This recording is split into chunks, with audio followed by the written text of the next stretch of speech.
Hello, everybody. Welcome back to Rant Line Radio, episode 567, coming to you on Wednesday, October 16th. We're going to talk about USC and Maryland locking horns in College Park, Maryland on Saturday, 1 p.m. Pacific on FS1.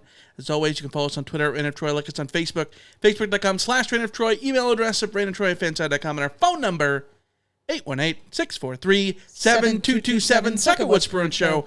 I'm your host, Michael Castillo, joined along with my co-host here in the Rant of Troy studio in Los Angeles, Alicia Derritola. Hello, everybody. Hello. We are back. We're super pumped about this episode because we're recording differently than we were before on YouTube.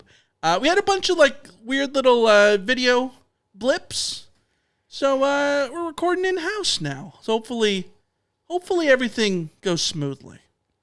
I certainly hope so.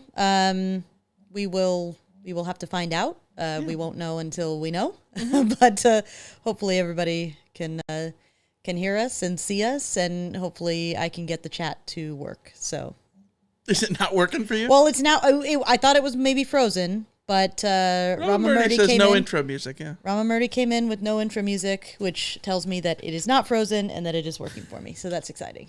Yeah, no intro music because I didn't hit the button, but we're rolling. People listening on, while they're driving to work on Thursday morning, listening to Spotify, they're like, "What are you talking about? There was intro music. What is wrong with these people?"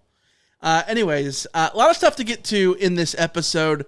The Trojans' favorites on Saturday against Maryland, looking to get off the schneid. They were 4-3. They're 3-3 currently. No longer an underdog like they were last week. And Alicia, before we get into anything, that begs the question: what is an underdog? I'll tell you what an underdog is. Underdog Fantasy. One of my favoriteest apps in the world. Go download the app, join on UnderdogFantasy.com. You can play Underdog Fantasy, one of America's most favorite fantasy apps. It's football season, and more than 1 million people are using Underdog Fantasy. Win up to 1,000 times your money by just choosing whether you think your favorite players will go higher or lower than their stat percentages. I was looking through it today. Saquon Barkley, famed USC killer. 88.5 yards, higher or lower this week? What do you think? Who are they playing? Who are the Eagles playing? I think they're playing the Giants. It's like his return game. Okay. I'm gonna go. I would go lower on that one. Okay. Just because that's quite a bit of yards for an NFL. It is a lot. An NFL running back. So. Yeah. Saquon Barkley, though, on the field against Adoree Jackson. Might have a long run. I'm just saying, not Adoree's fault, but might be historically. So you never know. Yeah, you can go to Underdog Fantasy, and making picks on Underdog straightforward, and signing up is even easier. Just head over to Underdog's simple to use mobile app or UnderdogFantasy.com. Sign up with promo code Rant of Troy, all one word. Underdog will give you a free pick to use on your first cash pick'em entry, plus up to $1,000 in bonus cash when you deposit. That's Underdog Fantasy promo Rant of Troy to claim your new Underdog special. For free pick and your deposit offer must be 18 plus, 19 plus in Alabama and Nebraska, 19 plus in Colorado for some games, 21 plus in Massachusetts and Arizona, and present in a state where Underdog Fantasy operates. Terms apply. Void in Colorado. Concerned with your play, call 1-800-GAMBLER or visit ncpgambling.org. In Arizona, go 1-800-NEXT-STEP or text NEXT STEP to 53342. And in New York, call the 24/7 Hope line at 1-877-8-HOPE-NY or text HOPE-NY to 467-369. Alicia, I'll tell you who might need to dial up some hope, and that's USC's defense. As we get to the news, shall we?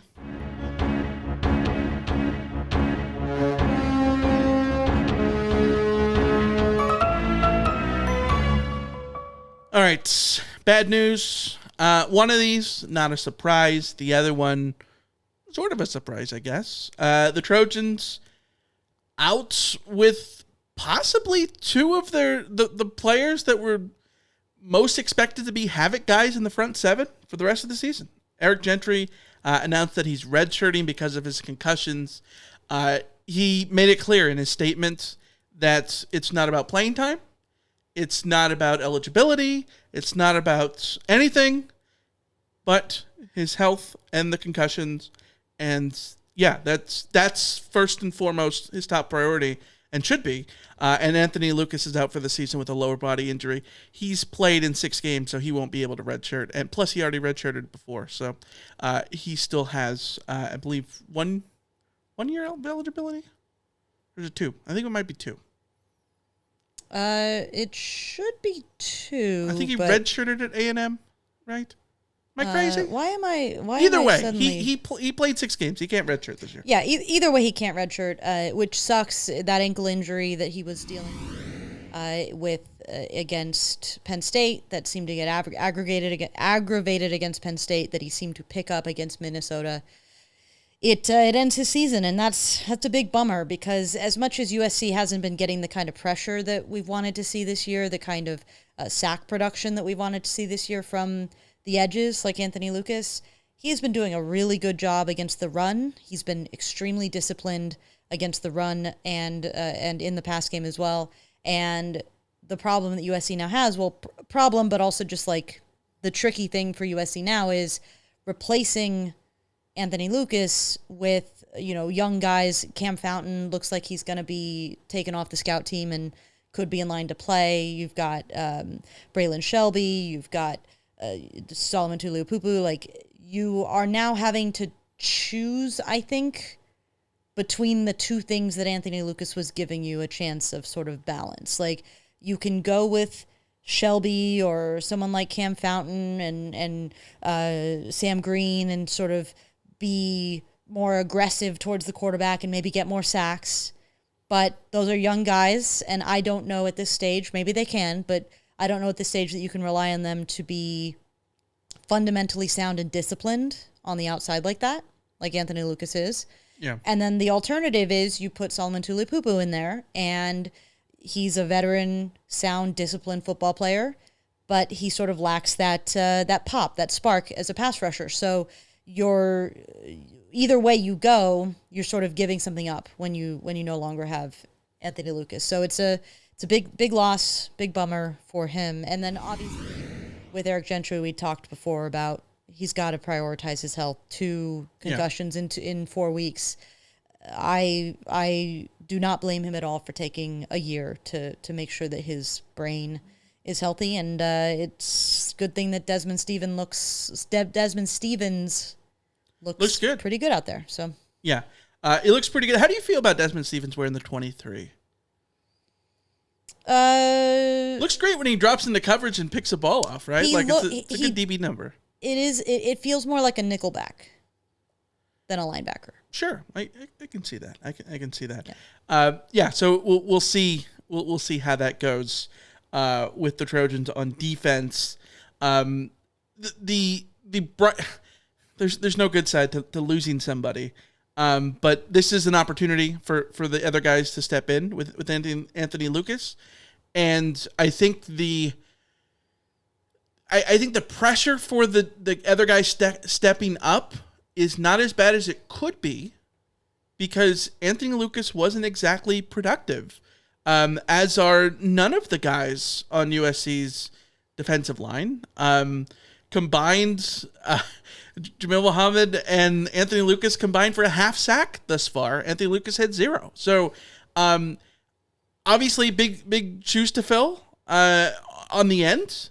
But I think it makes it easier to replace the production when there hasn't been production, right? Like, obviously, you want him out there because of his experience and his potential. But SC's got to find production from somewhere, and it's an opportunity for people to step up. And really quick, just to correct the record, Anthony Lucas is a junior this year. He has not taken a red shirt. But like you said, he can't take a red shirt having played 6 games. So next year he will be a senior if he opts to come back. Yeah, absolutely. All right. And Randy in the chat said that he played 17 games at A&M. 7 games at A&M. 7. Yeah. All right.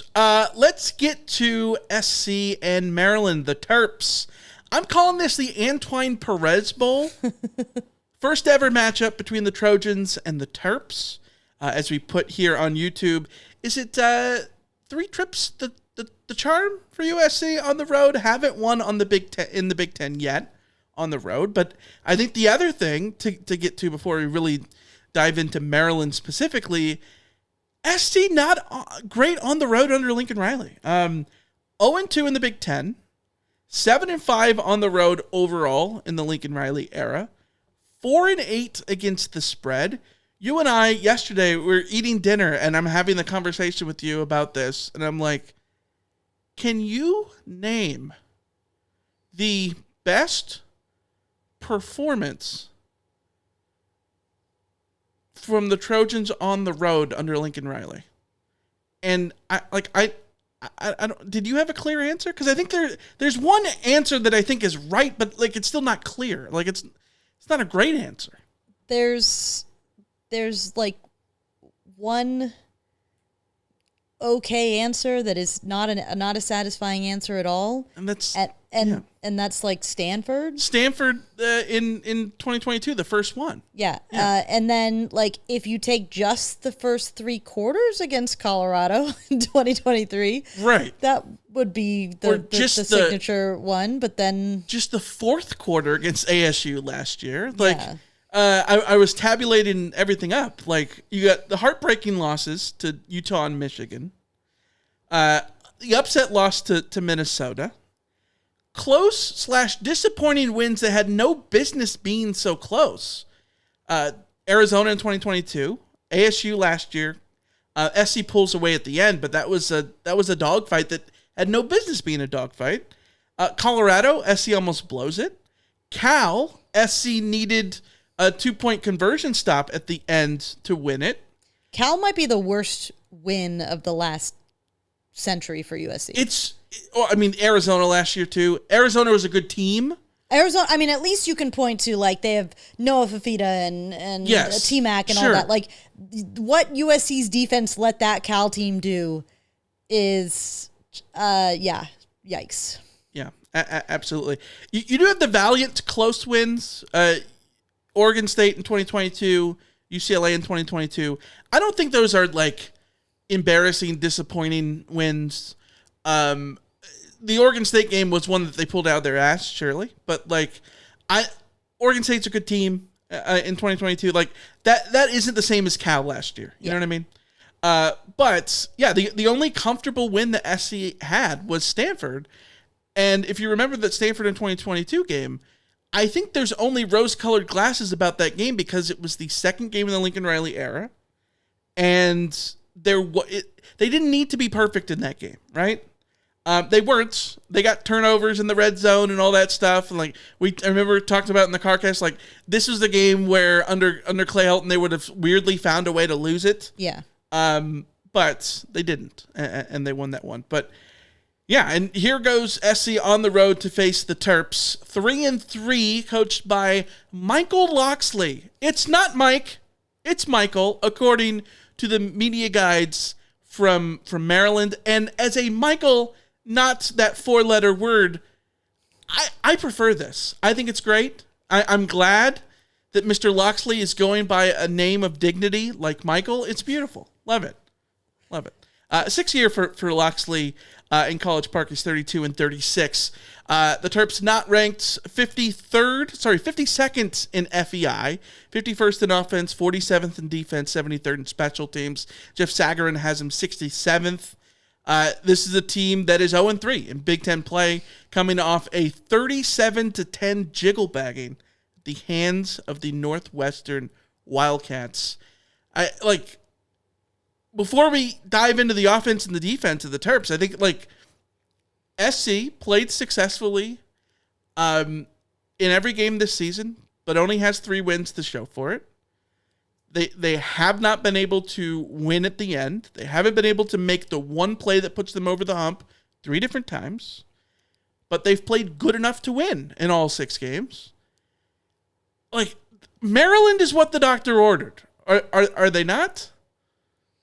Yeah, like they should be. They should be. If this game was at home, we would definitely be talking about this as anything less than a jiggle bagging is unacceptable. And that's probably not fair to Maryland, who have been They play the Giants tough. They never beat the Giants, but they play the Giants tough. They have been ever so slightly competitive in these games that they've been playing. Like even what Northwestern did to that. Now Northwestern jumps out to a 17-0 lead, so obviously the game got a little bit out of hand there. But they fight back. They make it a one touchdown game early in the fourth quarter, and then it just all completely unravels for them.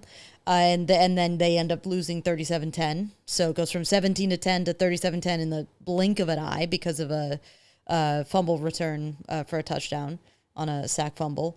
And then against Indiana, too, the game is close going into the fourth quarter. They are tied 21-21 midway through the third quarter. Indiana scores a touchdown right before the fourth, so they're only down 7 points, 28-21 to Indiana going into the last frame. And then again, everything goes wrong for them, and they end up giving up a couple touchdowns and falling behind big, and they tack on a touchdown late on to make it look slightly better, but it is a fourth quarter jiggle bagging. So this Maryland team is one that through three quarters, or at least through one half, has certainly been difficult to pull away from, teams have found. But this is also, you want to talk about USC as a team that doesn't close. This Maryland team, at least over the last 3 weeks, has had a really hard time closing. Even Villanova, who is an FCS team that they should have absolutely demolished. Villanova ends up scoring 20 points in the second half. 20 points to Maryland's 14 in the second half to make that game. It was never really close. It was never really in doubt, but they're still giving up quite a bit to a team that they shouldn't in the second half. So it's gonna be like movable force meets stoppable object. Yeah. And in terms of which of these teams is going to be able to close, and I think if you're USC too, at least I'm looking at this game as this shouldn't be a game that USC needs to close in the fourth quarter, but this should be a game that USC needs to, unlike what they did to Wisconsin, and certainly unlike what they did to Penn State, a game where USC needs to put their foot on the throat sometime in the second or third quarter and turn this into not a game. Yeah, you said that the Terrapins don't close. At least they have a shell, but Terrapins don't have a shell that can close. It's not like a clam shell. It's a different type of shell. It's a shell that has arm and feet holes, but nonetheless, let's get into the Terps. On offense, Josh Gaddis, the offensive coordinator, but sort of been stripped of his play calling duties. Michael Lockley took it over, I believe, midway through the Northwestern game or something like that. So that's something to keep an eye on. They're led by Billy Edwards Jr. at quarterback. He was Maryland's backup the last couple of seasons. He's been pretty good. Completing 68% of his passes, passer rating of a $145.8, 11 touchdowns to 3 interceptions. Guy who doesn't make a lot of mistakes. Not necessarily going to lose you a game. 1,740 yards. This is a Maryland offense that likes to throw the football. That's what they do. They've been the Big Ten's basically. It's Maryland and Purdue are the big pass happy Big Ten teams. They don't fit the mold of what your mama and papa told you about Big Ten football. Maryland's not that team. They do have a three-headed backfield in Roman Newby. Nolan Ryan. Did I really write? Is it really Nolan Ryan? Did I write that right? His name is not Nolan Ryan. His name is not Nolan Ryan. There's no way. Did I miswrite that? Ray. His name is Nolan Ray. Oh my God! I was gonna say there's no way it's Nolan Ray. Oh boy. Nolan Ray. Yeah. You had me. I was going to say Nolan Ryan on this team? Wow. I didn't. There's no way. I would have remembered that when I read it. I would have remembered that too. Nolan Ryan and Colby McDonald. But the offense funnels through a danger man. It's Ty Felton at receiver. 55 catches, 715 yards, 5 touchdowns. Caden Prather, another great receiver for the Terps. He has 35 catches, 3 scores. Dylan Wade, the tight end, only 13 catches, 200 yards, 2 touchdowns. that might be his stat line in this game because we know SC covering tight ends, but we'll have to see. But this is a team that has a danger man at receiver, a great number one receiver in Ty Felton. We know SC got eaten alive by Tyler Warren, who was a tight end, not a receiver. How has SC fared against the receivers this year? Pretty good.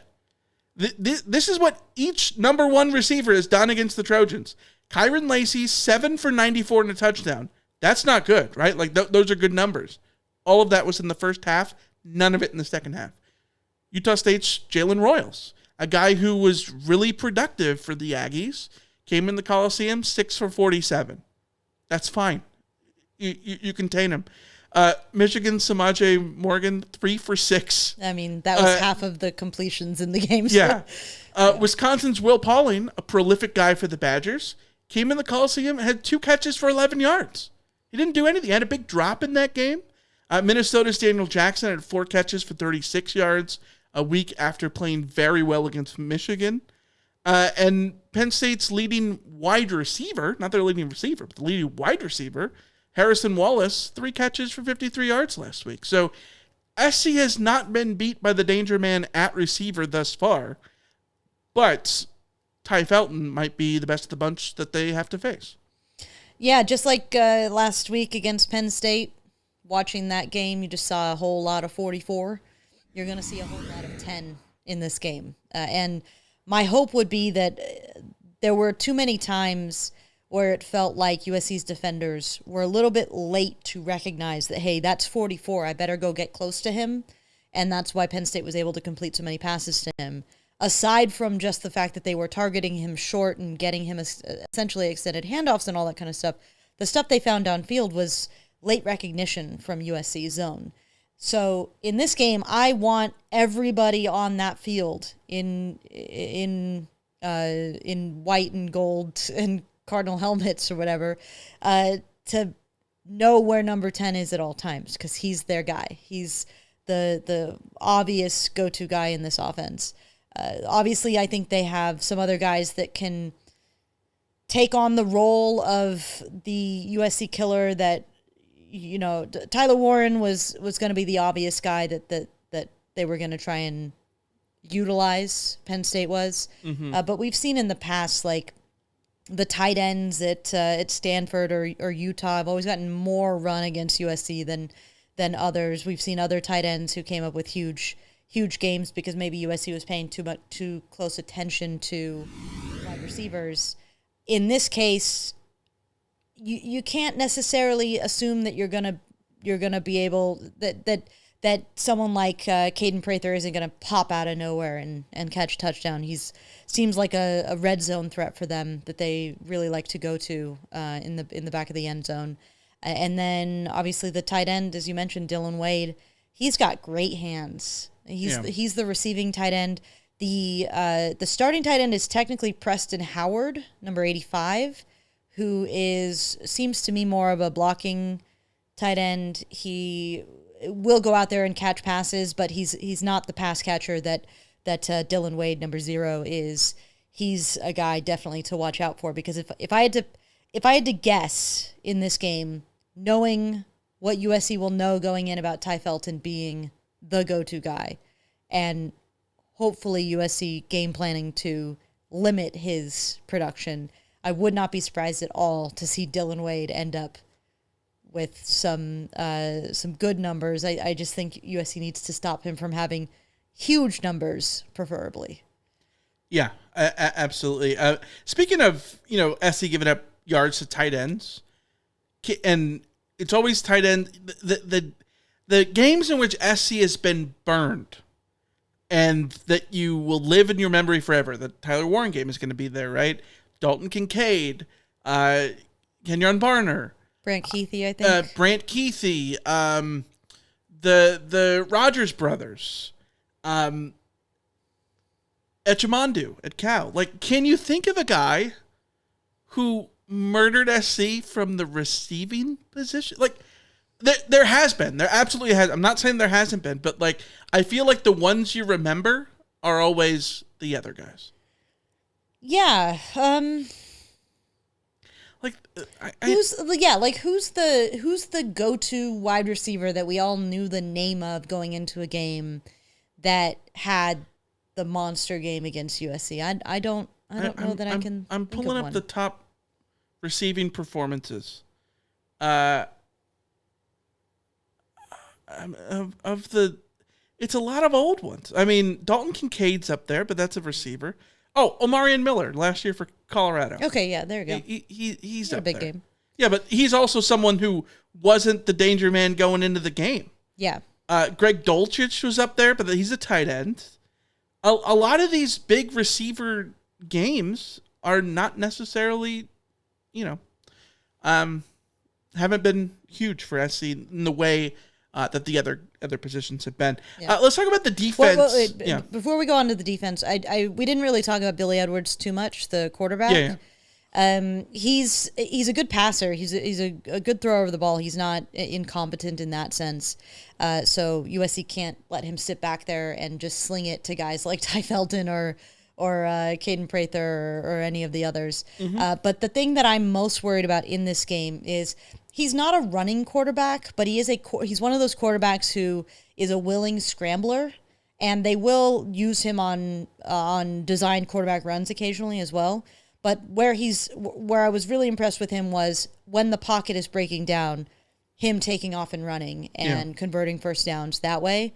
We've known USC has had issues with quarterbacks like this in the past, and they've done a pretty good job against that kind of quarterback this year because they've had a disciplined defensive front. My biggest worry is with Anthony Lucas out is, will the replacement at that position be disciplined enough to not let him get away and scramble? Will someone like Devin Tompkins, who is doing a really good job standing in there at defensive tackle and probably has more pop than most of the other pass rushers that USC has on the defense right now, but the couple of times that Aller scrambled against Penn State, part of the reason was a gap was opened up because Devin Tompkins is trying to do a spin move to the right, and then suddenly the stuff opens up to the left. So that kind of thing could be something that USC needs to watch out for in terms of the discipline of a front that is being, having holes plugged left and right because of injuries or because of red shirts or because of whatever it is. You can't let Billy Edwards get out and hurt you with his legs. Yeah, 100%. Sort of like a Darnold type. I think Fernandez was a guy. Fernando from Cal. From Cal? It's Mendez.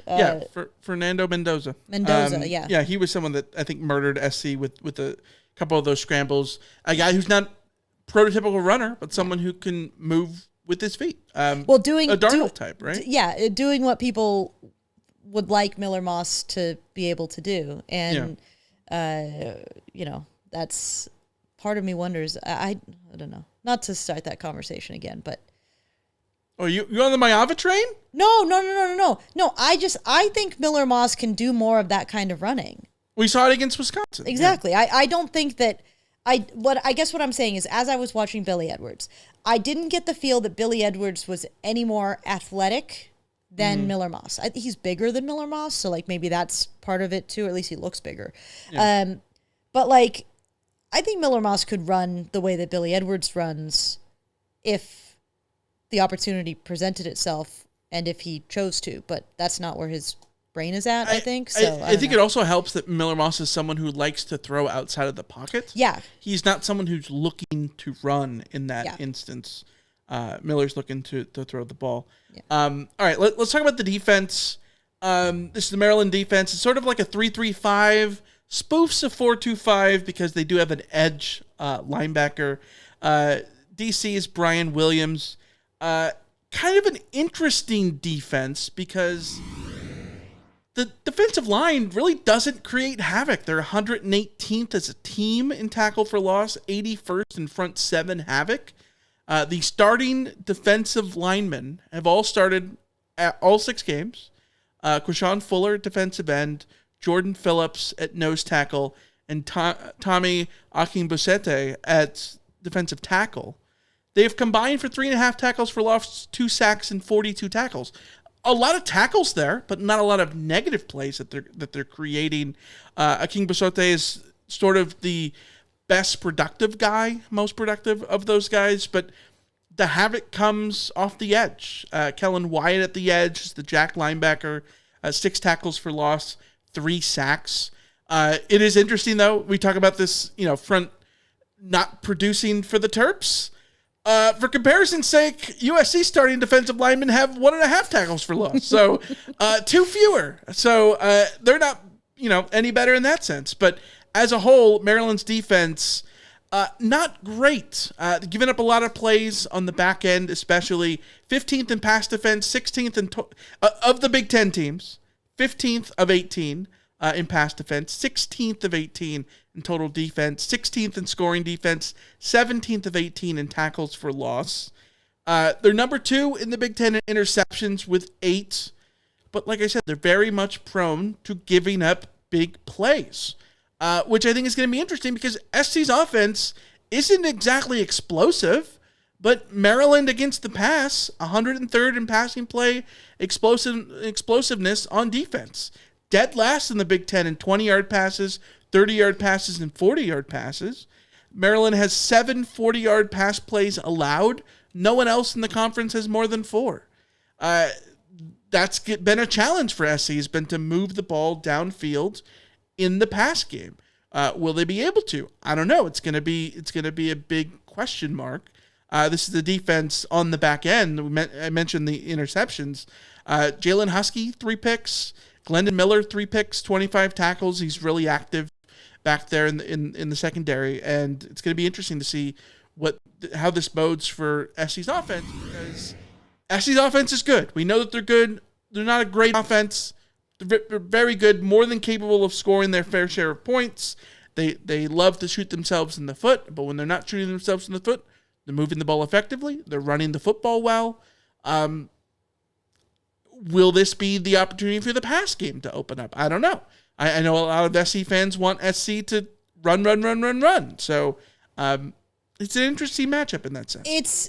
It's very much an interesting matchup, and I know that people want USC to run, and obviously I want USC to be able to run, and the fact that they were able to run against Penn State the way that they were suggests that they'll be able to run against this Maryland defense as well. Yeah. But I also want to point out, these are some big dudes on the defensive line.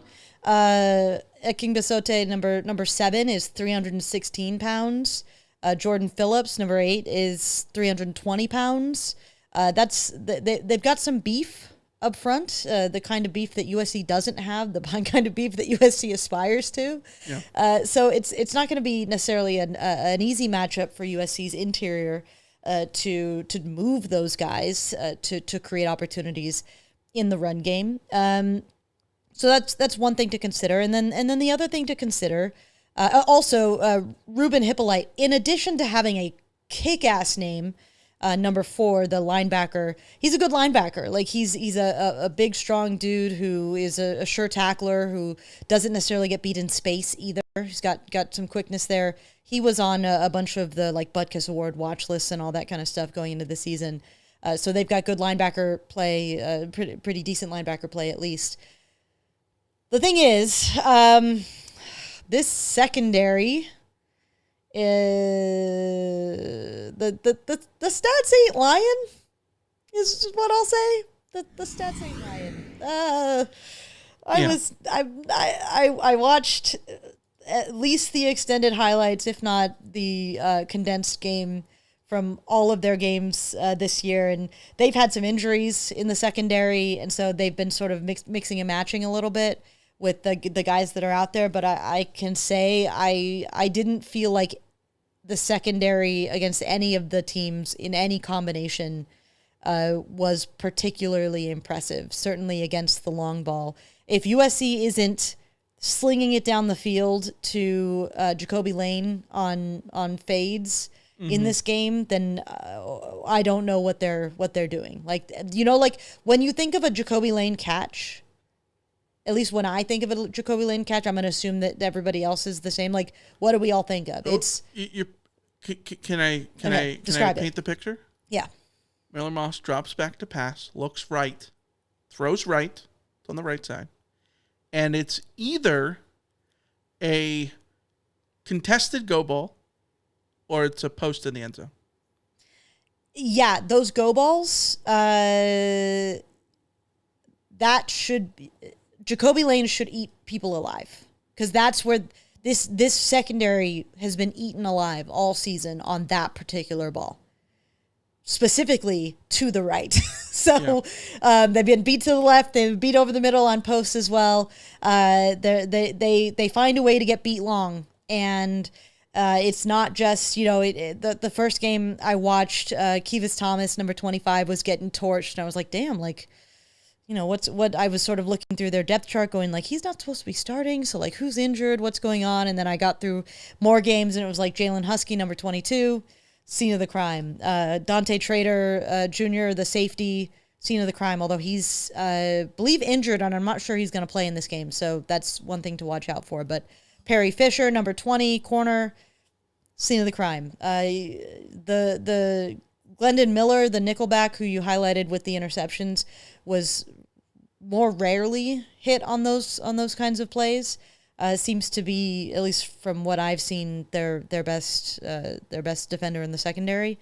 But the deep balls, that should be where USC gets a lot of joy in this game. The only concern, obviously, is the interception question, but those guys are not getting interceptions on long attempts. The secondary, the majority of their interceptions are on tip balls.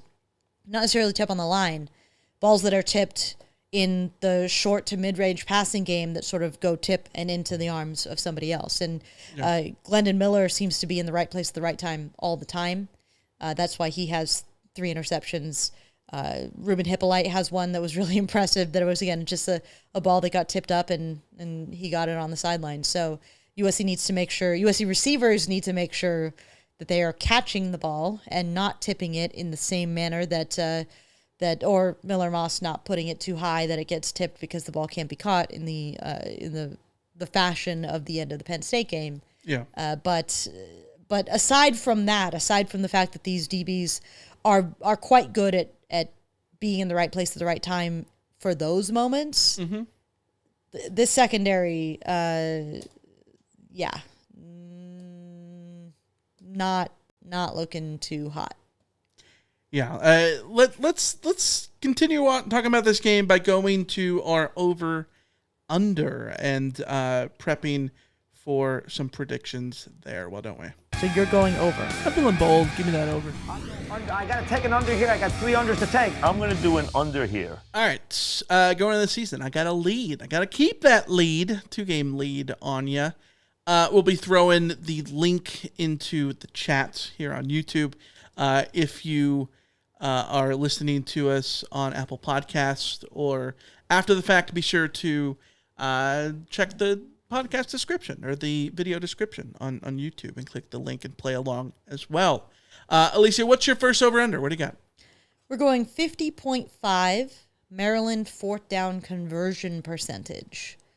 This is a stat that I think, aside from the no USC starting defensive lineman has a sack yet this year, this is my least favorite sack about USC. That reveals a lot about why USC is in the situation that they're in at 3-3. USC has allowed opponents to convert 8 of 13 4th downs this season, good for 61.54% overall. But in the 3 losses, teams are 8 of 8, 100% on 4th down conversion attempts. That's not going to cut it. But in wins, opponents are 1 of 6. So again, clear delineation between how you win games and how you lose it. Yeah. Maryland is converting 4th downs at a clip of 45.45%. In their close win over Virginia, they were 2 of 2. In their losses the last 2 weeks to Indiana and Northwestern, they were 1 of 7. 0 for 3 against Indiana and 1 of 4 against Northwestern. Again, clear delineation between games that you win and games that you lose. So I set it at 50%.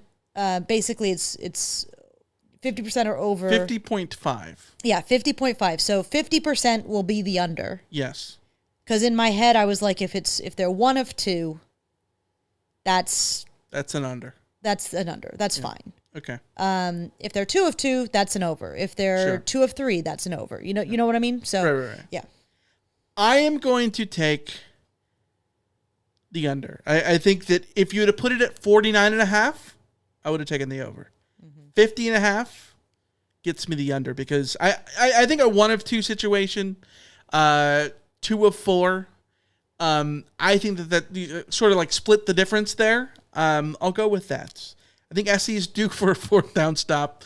It is interesting because you mentioned the clear delineation between the wins and the losses. In the wins, you think about the big 4th down stops SC had. They had a goal line stand against LSU. I know it's not 4th down; it's 3rd downs, but they forced they forced 3rd downs against LSU to force field goals multiple times. Like they ended drives there a lot in the wins. The Wisconsin 4th down was big for SC because it basically clinched the win for them. And didn't allow Wisconsin to come back. Speaking of 3rd downs, Trojan Blade on Twitter posted this stat earlier on Wednesday, and I thought this was great.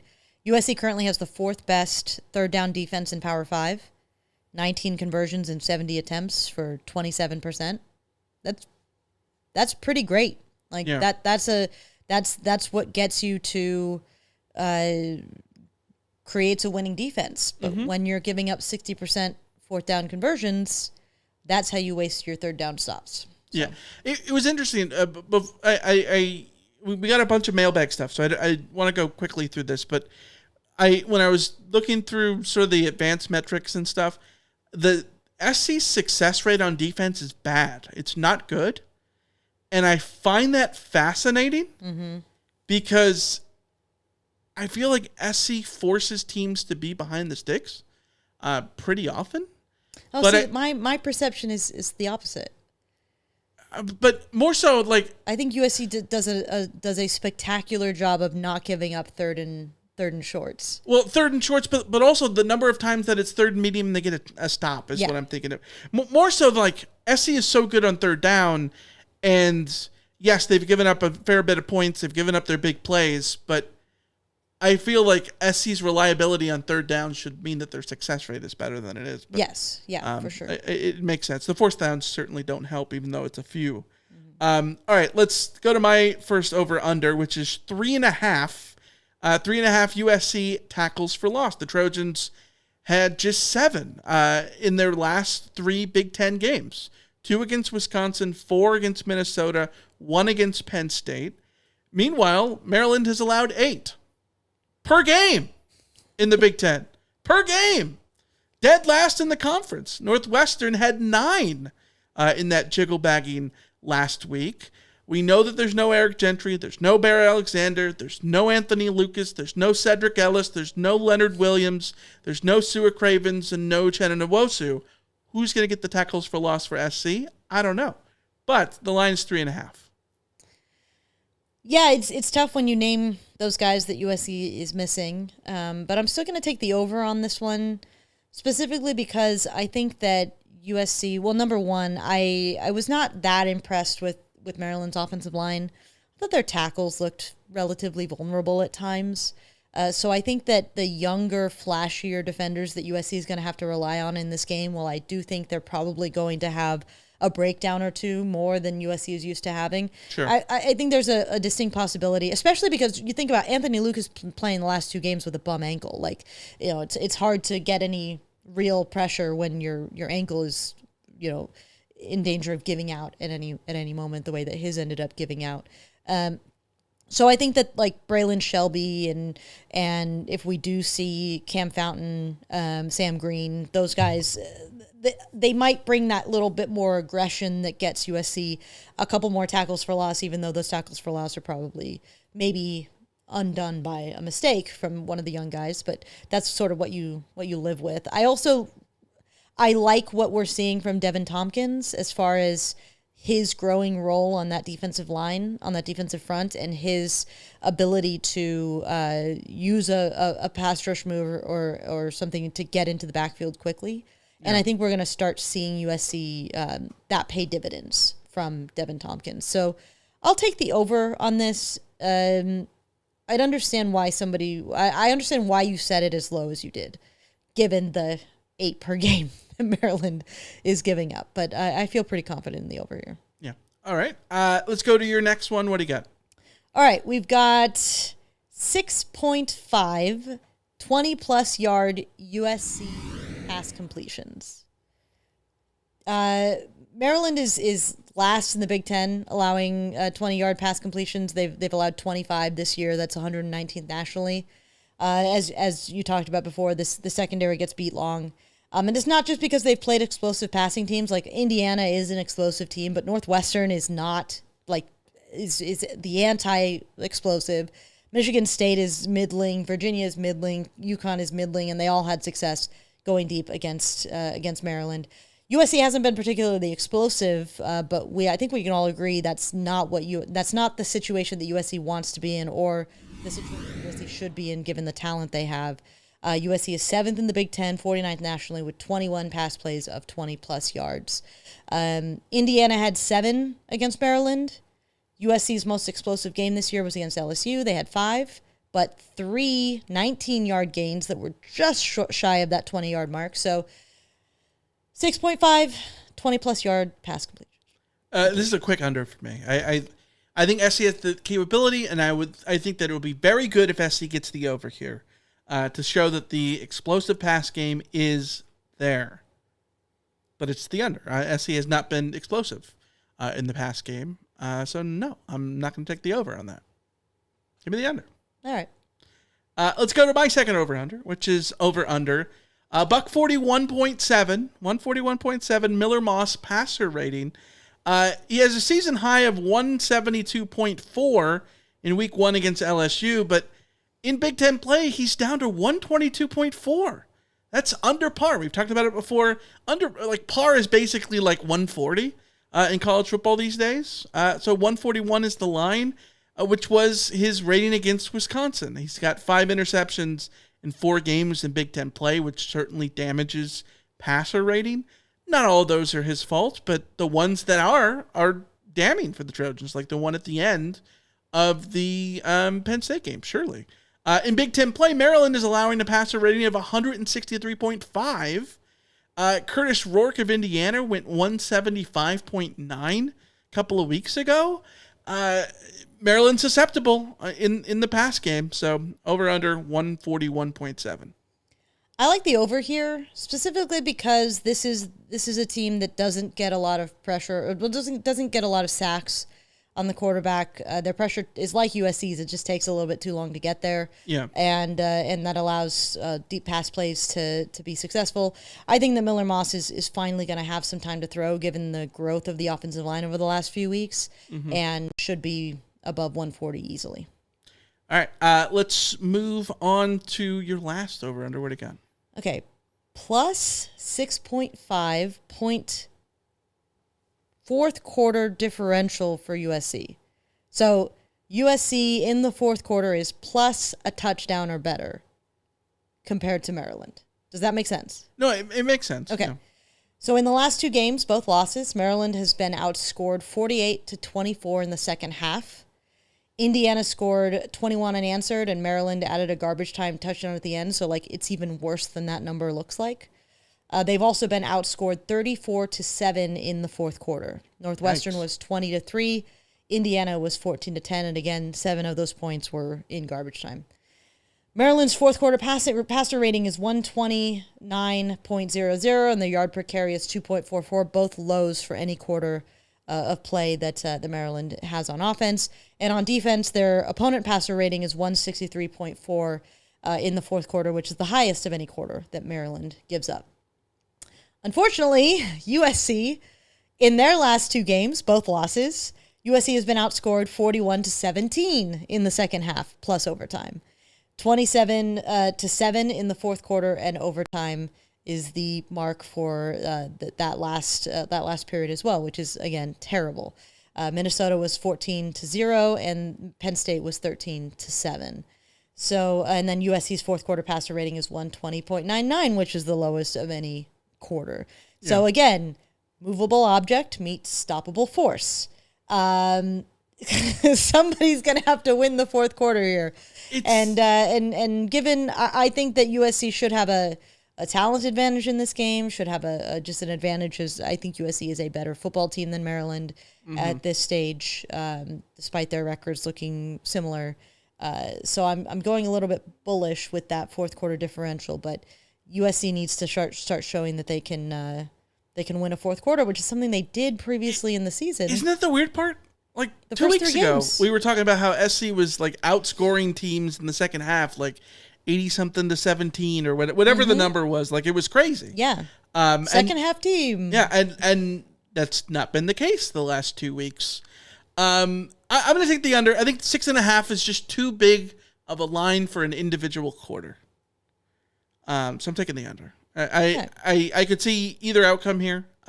Certainly for all the reasons that you said, but I'm going to take the under on 6.5 in the fourth quarter. Let's get to my last over-under, which is 5.5 USC rushes of 10-plus chunk runs. Here we go. SC had 6 in each of the last 2 games. The run game has really started to come into its own. Maryland is allowing an average of 4 per game in Big Ten play. Overall, they're 25th in the country at minimizing 10-yard runs. They've only given up 21. They're tied with pretty good defenses. Georgia, Miami, Notre Dame, those are good defenses. Can SC continue the run that they're on? 5.5 is the line. Can they get back to 6 that they've had in the last 2 games? I'm taking the under just because I think 6 is a lot, and that's commendable for USC over the last 2 games. Right. Like I talked about, this Maryland front is it's big. They got a size advantage on USC. That doesn't mean USC is going to lose the battle in the trenches, but they won't be able to move guys around very, very much, I think. And I think that one of the reasons that Maryland hasn't allowed a ton of those long rushes is because of how many big pass plays they're allowing. Mm-hmm. And I am sort of siding with the idea that USC will be limiting the number of runs that they have simply because USC should be more successful in the passing game. Yeah. That makes sense. I think it's a good place to be. We'll see if SC can get the over, because then I'll win that thing and I'll feel good about it. All right, let's get to our predictions. The Vegas spread, SC -7, 7-point favorites, at least at the time that we put together our rundown. Bill Connolly's SP Plus projection has SC winning 31-26, and FEI has SC winning 33.4 to 22.9. Which is a pretty big margin. FEI has been pretty spot on. I think they had SC losing to Penn State by like 2 points, 2-point-something points last week. They lost by 3. Like, FEI has been pretty sharp.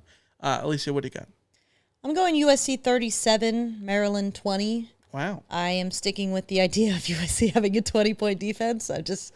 I'm sticking with it, even though Penn State got more than that, but whatever.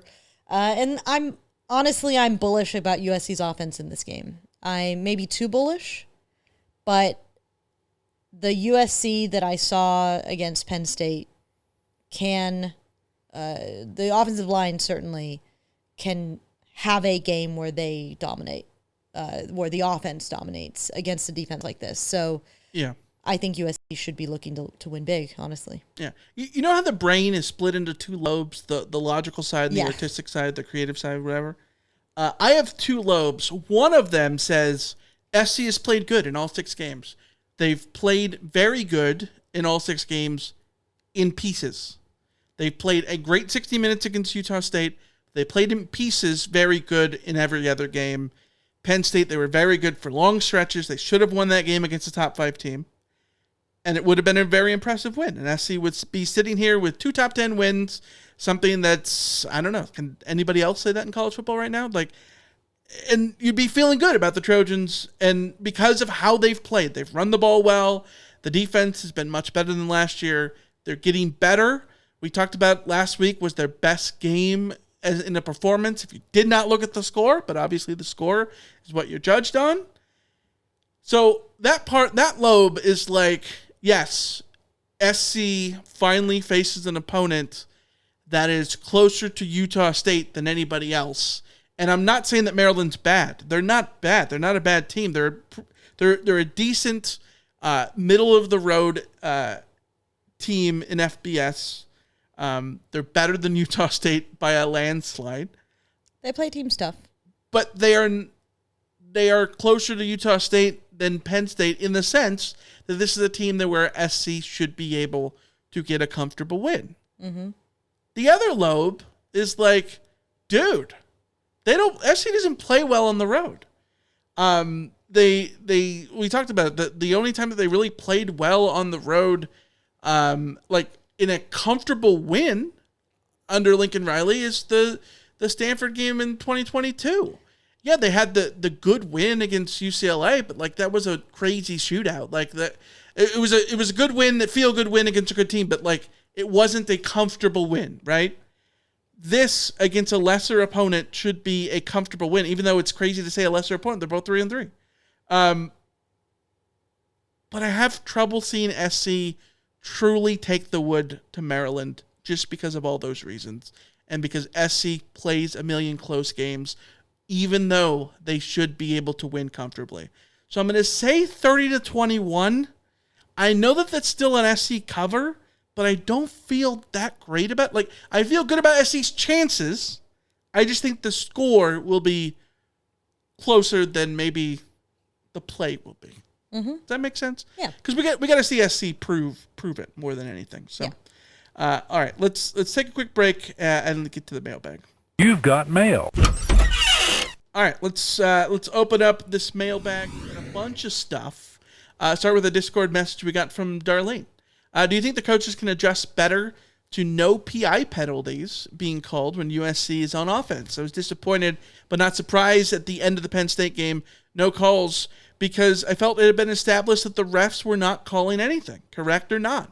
Also, side note, since I saw some tweets regarding attendance in student section, USC now has a fall break, so there were no classes the Thursday and Friday before this game. Not sure it mattered, but these days off didn't exist till recently, so I thought I'd mention those in case somebody didn't know, because I work here. FTFO beat the Terps. Darlene? Yeah, thanks for the message as always, Darlene. Good to know actually about the fall break. Yeah. I don't know that the student section is not necessarily my biggest gripe about USC attendance personally, but I have two thoughts here really quick on the student section.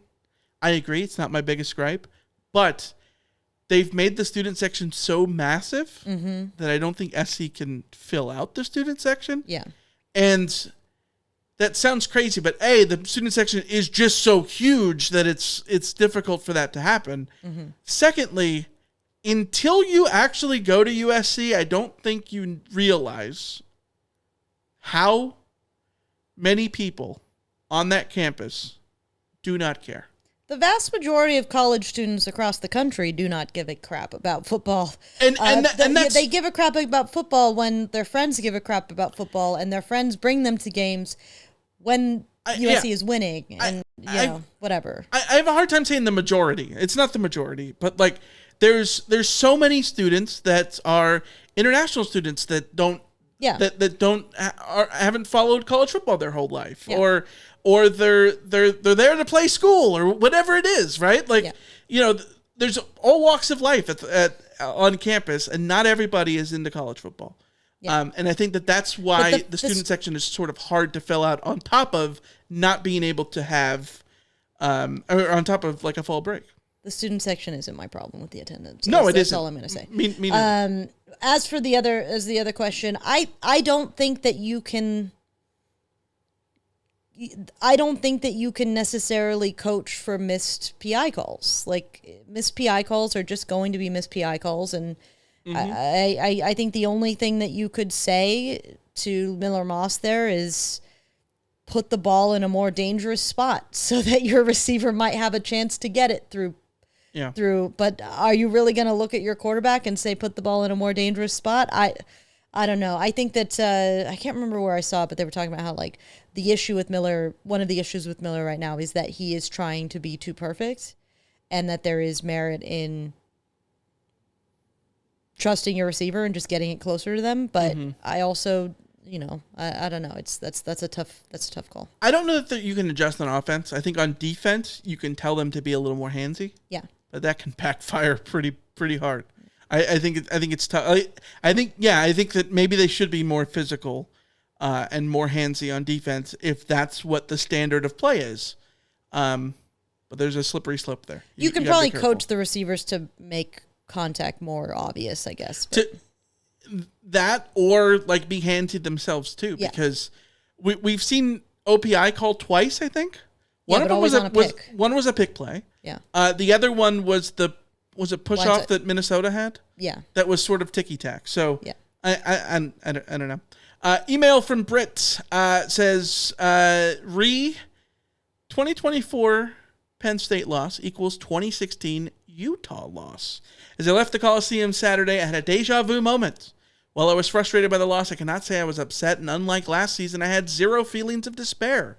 I saw noticeable progress for my beloved Trojans on the gridiron, and then it hit me. In 2016, the Trojans lost its third game of the season to Utah. I had the same feeling of being disappointed about a second loss in a row. But the way USC played in Salt Lake City showed definite signs of progress over the head-scratching losses of the previous week, where it looked like the season was doomed. USC famously went on to win every remaining game in 2016, including the 2017 Rose Bowl, to finish the season ranked number 3 in the AP poll. Granted, there are different strengths and weaknesses between the 2016 and 2014 Trojans, and the path to the third losses were in no way similar. However, the empty, helpless feelings are nowhere to be found. I'm not predicting USC will win the next 6 games and have a fruitful season, postseason, but if they do, I will not be a little bit surprised. Fight on and beat Trevino Tech. Britt from Irvine. Thanks as always, Britt. I love that email. I tend to agree with just about all of it. So I, like Britt, I'm not necessarily sitting here predicting that USC is going to go on a 2016 type run, because this team still needs to earn that, and this team still needs to show it. But right. I am certainly not ruling that run out, especially because of the eye tests that we're seeing. Yeah, we got a mailbag thing last week about doesn't it look like SC could lose every game on the schedule? And we were like, yeah, they could also win every game on the schedule. And both those things can be true. And yes, I think that the Utah loss in 2016, where Sam Darnold showed signs of life, and 2-time state champ Narbonne superstar Troy Williams, who didn't win a state championship but should have. I'm still not over the 2012 loss to Centennial. It still breaks my heart, but I'm not going to get into that. He scored the game-winning touchdown in the last minute to Tim Patrick. That game was one that you could look back on because SC kept winning and won every other game. I think that in that moment, yes, it was something that Utah, that you said, oh, there could be something here. But that feeling can be very fleeting if SC goes out and stubs their toe, falls flat on their face against Maryland. So the season can be to a point where you go, you know what? They lost to Penn State, but it was so valiant. They turn around and look, they're 9-3. There could also be a situation where SC ends up 5-7, 6-6, and you go, see, the Penn State game broke their spirits, and the Minnesota game proved that they can lose it. You know what I mean? Like, any of those things can be true. They have to require following through on the good play with actual wins. Email from Tony in Seal Beach. Hi, Rot. Tony from Seal Beach here. So I totally get Alicia's rants on USC fans post-Penn State game, and I agree to a large extent. That said, here's the thing. I find myself, someone who loves SC, is not saying fire Lincoln Riley, LR, or our team sucks, etc., being very down on SC football, and not just because of the last game. Most seasons I start with hope, that maybe this year we could do something special. And for the past 15 plus years, seldom that has happened. So we went out and spent $100 million on a great coach. And so here we are again, a 500 team 3 years into his tenure. Cy, you have to admit it is demoralizing. Not to mention the elite team up north, Oregon, keeps out recruiting us and is now number 2 in the polls. Yeah, thanks for the email, Tony. I think that's all perfectly valid, and I totally get it. When I rant about USC fans, it's not because I don't see why they're frustrated. I am frustrated too. Would you and I be as into this team the way that we have been for the last 5 years if we weren't doing this podcast and it forced us to watch every game closely and talk about every game closely? Maybe not. Because I can tell you during the Clay Helton era, it was a true labor of love to get on here every week and talk about the football. It was not fun. It was tedious. Yeah. So I totally get it. I totally get it, and I totally get the frustration. Yeah, Lincoln Riley was supposed to end this. And I will add that, like, 2022 was a hell of a ride, and like that was the most fun I've had during a USC season probably since 2016. So it's not like Lincoln Riley hasn't brought some of that to the table. He's just made a bunch of missteps that have put USC in this position 3 years into his tenure, and he's definitely got to do better. But I think that USC, my feeling is that even if you're down on SC football, because it's a perfectly reasonable thing to be, USC is not so far away from turning it to a point where you can be up on USC football. And might I add that as soon as you're up on USC football, the chances are that you'll get disappointed, because then we raise expectations and everyone's disappointed. So it's like, it's a roller coaster. Yeah, it's a roller coaster. It always is. Yeah. Roger Dodger in the chat, by the way, back looking at the 2016 thing, says that the 2016 run requires a quarterback change. I see why you say that, because the 2016 run did have a quarterback change. But if we're talking about the Utah game being in 2016 being the one that showed that SC had been improving, yes, it did include Sam Darnold there at quarterback. SC, I think, against Penn State validated how they are a good team against a top 5 team that they should have beat.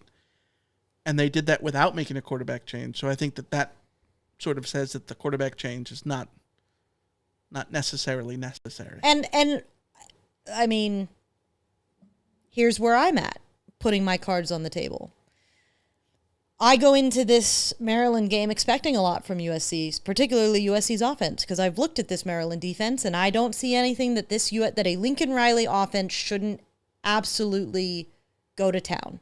Yeah. And if this Lincoln Riley offense doesn't go to town against this Maryland defense, and the quarterback doesn't have, is below the 140 passer rating, or is throwing interceptions, or the offense is stagnant, and it's not clearly an issue where the offensive line is just, collapsing again, which is, certainly a possibility. But let's say in this situation that's what's going on, then I will get on here and say that USC should change to Jaden Mayava.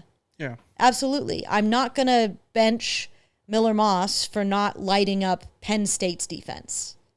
But Maryland, this is a show me game. This is a big game for Miller Moss to come out and say, no, I can get this offense churning at a high level, whether it's on the road or not. Like, yes, it's a show me game. Well, 100%. Yeah.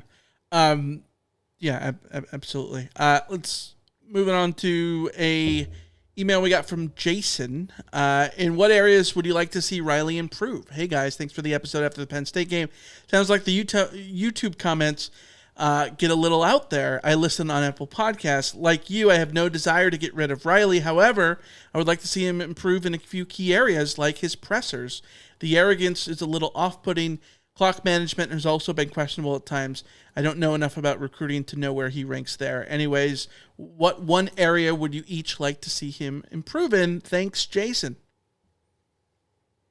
Yeah, there's a lot of areas, I think.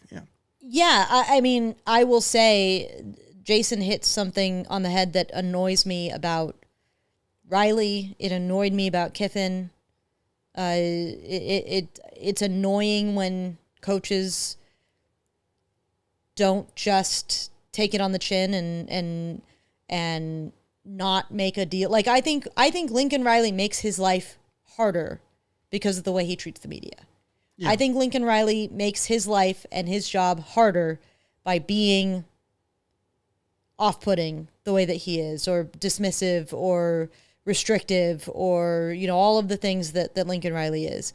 Yeah. I also I think that my experience of college football coaches is generally that, like, they're all, like, not all, they're not all, but like there is a lot of power tripping that goes on with college football coaches.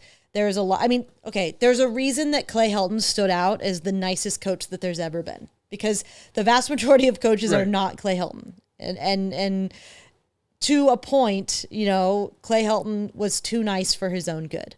Yeah. And you have to have a little bit of ruthlessness to be an effective coach at this level. So I won't necessarily begrudge Riley a little bit of the attitude, but like I said, I just think he makes his life a lot harder.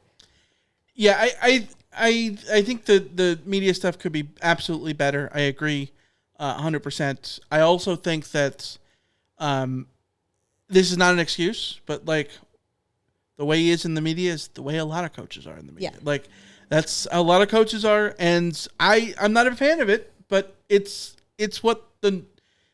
pretty normal. And also, people hated Clay Helton for the way that he spoke to the media, and he was, again, overly nice and overly positive. Right, which goes to the point that, like, the arrogance, I think you like the arrogance when you're winning. You don't like the arrogance when you're losing. Yes. And so much of this stuff comes down to just winning. If you win, I think he's going to be more jovial, and maybe not jovial, but he's not going to have to answer difficult questions if he's winning. It's not going to be the same way. Yeah, they're not going to be the same type of questions, sure. And I think that they're not going to feel as frustrating for fans, because there's nothing you can say after a loss. That people get mad when you throw the team under the bus. People get mad when you blame yourself. So there's nothing really you can say. But really quick, what area that you think he can improve in the most? I think the area that he can improve in the most is the area he needs to improve in the most, specific to this season, because we are seeing that whether it's a flaw in him specifically or a flaw in whatever he's doing around his coaching staff, whatever he's doing around the program. Like, I think that his teams need to show more resilience. And, you always point to attitude reflects leadership, and, teams take on the personalities of their coaches and all that kind of stuff. And, I don't know the total wiggle room there.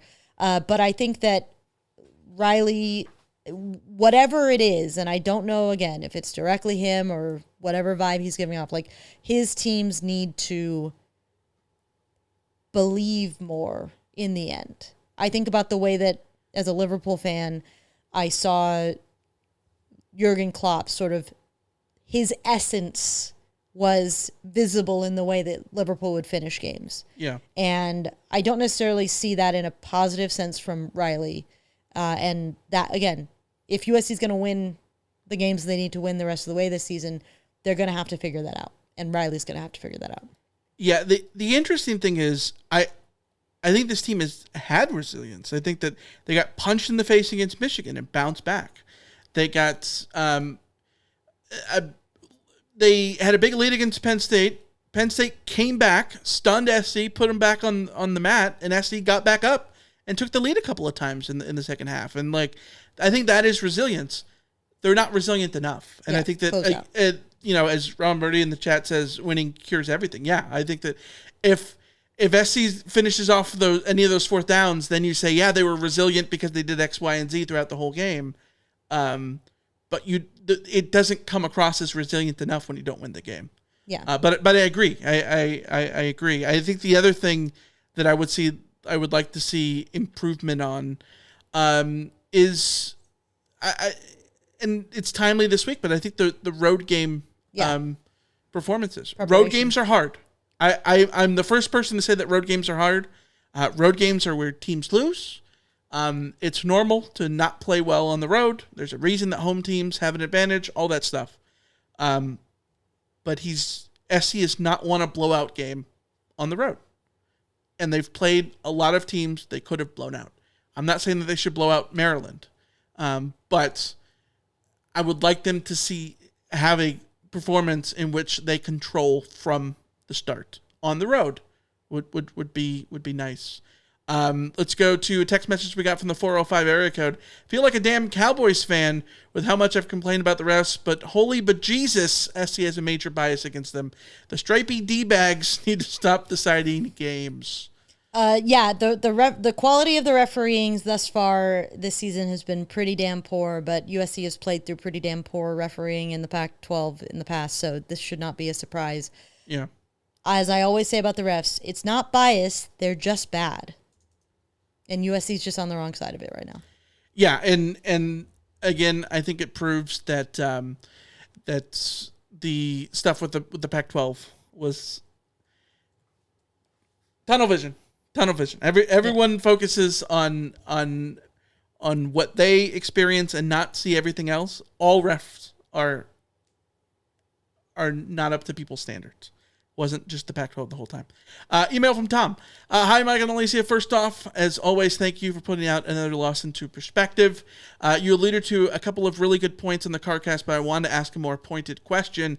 With the improvements, I can easily still see 2 more losses on the schedule. If that is the case, how much does it hurt recruiting? Riley deserves an A+ in making massive weaknesses in the masking massive weaknesses in the offensive line this past game, but having to rely on anyone being perfect day in and day out is not sustainable. I'd say the issues surrounding USC's athletic department over the past 3 to 4 years have been addressed pretty well, except for NIL, which only started showing improvement this season. My worry is, will the uptick in high school NIL be too little too late if not combined with on-field success this year? I think the above could be the difference in being in the playoffs in 1 to 2 years versus 3 to 4. Thanks, Tom in the Cayman Islands. Yeah, as we often say, recruits are paying less attention to the wins and losses and more to the opportunities that they're going to get at any given program. Yeah. And I think the bigger thing is, like, when losses come into play, it's because job security is in play. And I think Riley can pretty safely point to his job security being relatively fine given his contract. So yeah. I don't know that recruiting will be more impacted by how USC utilizes its NIL than the wins and losses this season, short of USC losing out. Then you're in a whole different world. Yeah, it's got to be monumental, the on-field stuff to really impact. And if you don't believe us, go listen to the guys over at USCfootball.com who are way more tuned in with recruiting than we'll ever be. And they say the same thing. SC got 2 commits after the loss to Penn State anyway. And every report out of the official visits from the Penn State game was that they knocked the thing out of the park and USC lost to Penn State. It wasn't the factor. Yeah. Email from Matthew. Is LSU our new Stanford? This season's false positive. That game completely skewed everything we thought about the season before. Unfortunately, it looks like the Feinbaums of the world were right. This is not a bad team, but they are painfully mediocre up until the end of the Michigan game. I really believed we could win any game. Now I firmly believe we can lose any game. Another lost season. We all have to wait 10.5 months now for even the possibility of this program truly being relevant. P.S. First-time emailer, long-time listener, love the show. Matthew. Thank you for the email, Matthew. It's great to have you first-time email in. Don't be shy. Don't be shy, but also I would say, I don't think that LSU is the Stanford false positive because the team that beat Stanford is we're still seeing that. Sorry, the team that beat LSU, we're still seeing the elements of that team, and that team has, in my opinion, gotten better from where they were against LSU, with the exception of getting a late stop, which is the difference between the wins and losses there. My other thing, and not to nitpick, but if USC was truly mediocre, they would not have lost to Michigan or Penn State in the final minute of those games. Mediocre teams get easily beaten by teams like Michigan and Penn State. They do it every week. Yeah. This team is mediocre at finishing games, but otherwise, I think this team is good enough to go on a run. So don't give up on the season. Yeah, give up on the season when it's truly time to give up. It's not now. Yeah, I think that it doesn't work for exactly what you said. Like the Stanford false positive thing was a thing because usually what would happen would be what we didn't expect, and or the rest of the season would not play out at all like how that game did. And the LSU game played out exactly how the rest of the games have. The only difference is that SC made 2 plays at the end however many number of plays you want to say at the end and won it. But the game played out exactly the same as all the other games played out. Like, I don't think it's really different. There hasn't been a dramatic downturn. If SC was getting blown out, like you said, then I think you could say it was the false positive, but that's not the case. Email from Judy. Just listen to the first 5 minutes of the CarCast. If you continue to yell, you'll continue to divide.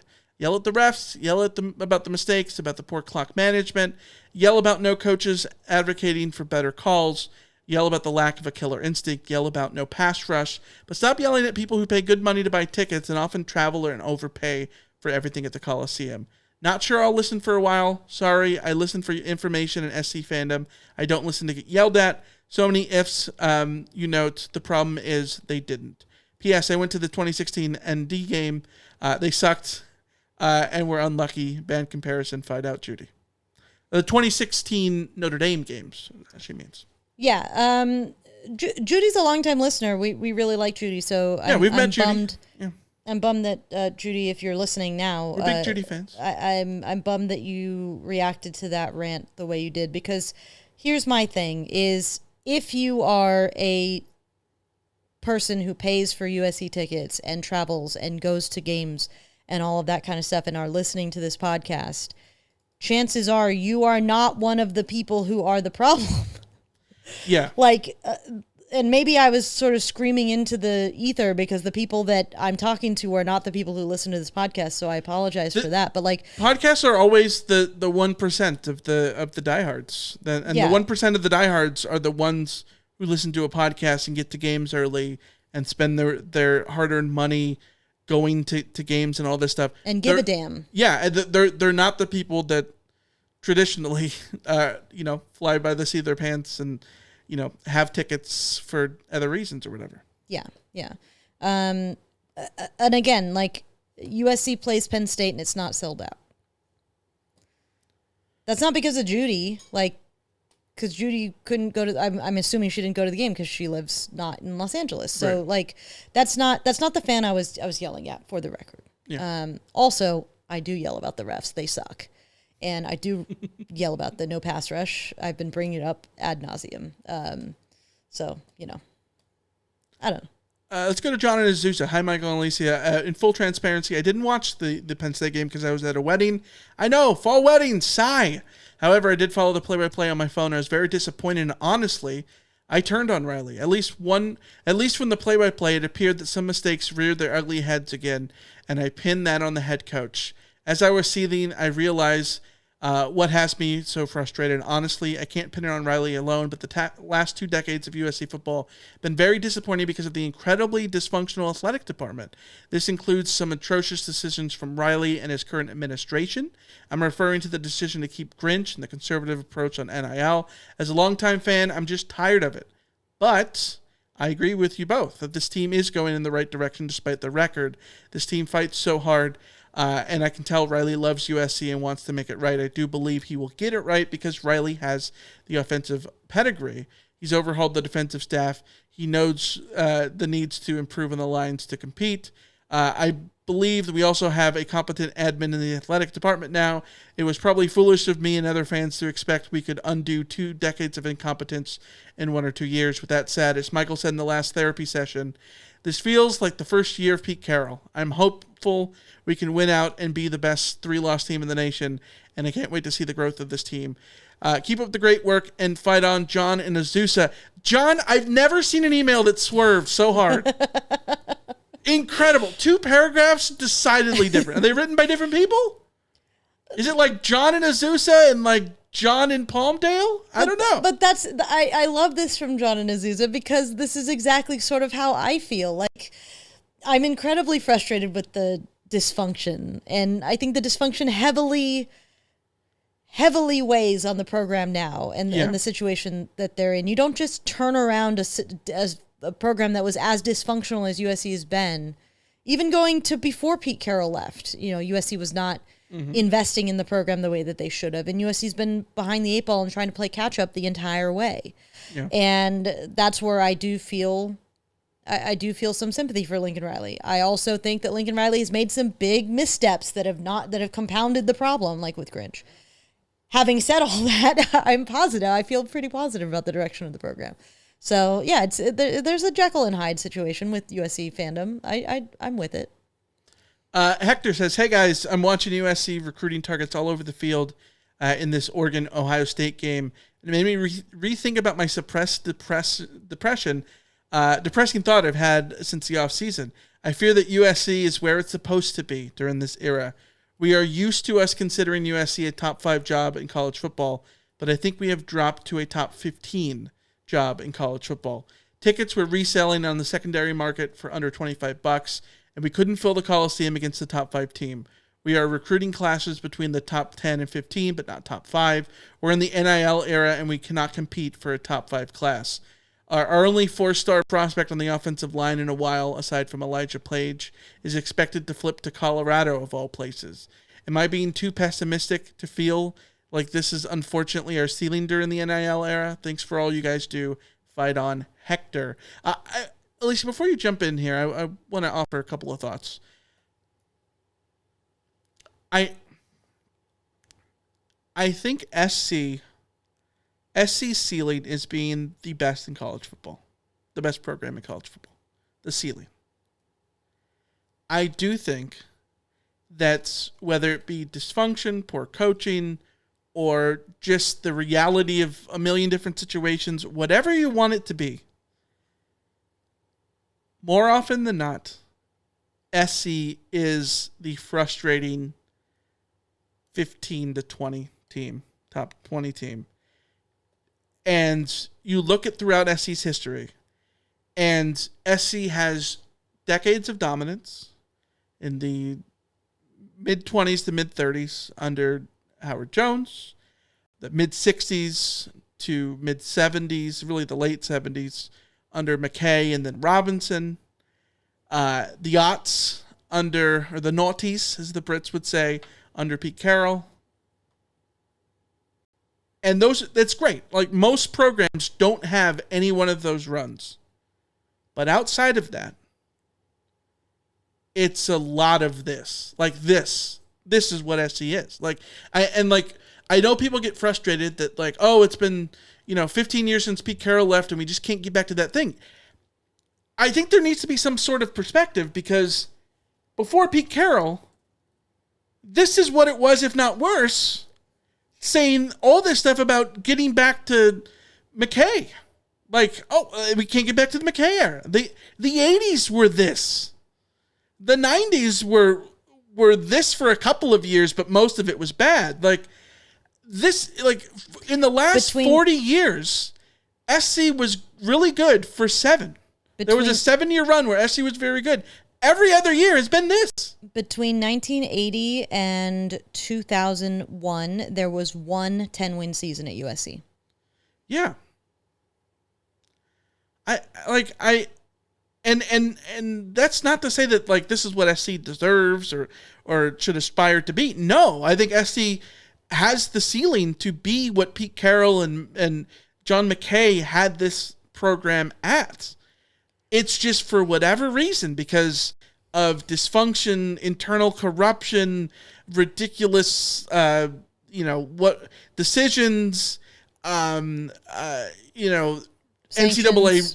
rules, lack of interest, apathy in the athletic departments, in the fan base.